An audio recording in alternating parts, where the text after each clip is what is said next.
আসসালামু আলাইকুম। আজকে রান্না নিয়ে আসিনি, আজকে অন্যরকম কিছু নিয়ে এসেছি। ডায়েটের জিনিসপত্র কয়েকদিন পর পরে আমার মাথায় ভূত চাপে আমি ডায়েট করব, কিন্তু কন্টিনিউ আর করতে পারি না। এবার দোয়া করবেন আপনারা যেন আমি ডায়েটটা কন্টিনিউ করতে পারি। একেবারে সব কিছু নিয়েই নেমে পড়েছি। ডায়েটে যা যা লাগবে সব কিছুই আছে এখানে, তো আমার ডায়েটটা যেন কন্টিনিউ হয় এবং এই যাত্রায় যেন একটু ওজন কমাতে পারি। সবাই দোয়া করবেন আমার জন্য মন থেকে।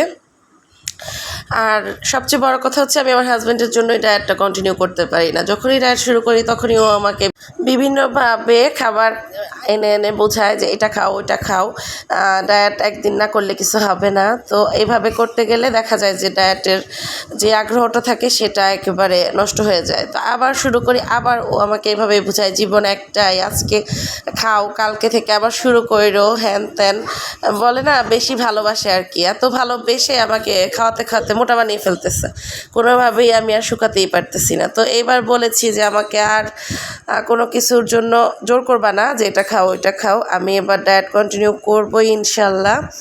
আপনারাও আমার জন্য একটু মন থেকে দোয়া করবেন যেন আমি এই যাত্রায় একটু হলেও ওজন কমায় দেখাই দিতে পারি যে না, আমিও ডায়েট কন্টিনিউ করতে পারি। তো সবাই ভালো থাকবেন, আল্লাহ হাফেজ, আসসালামু আলাইকুম।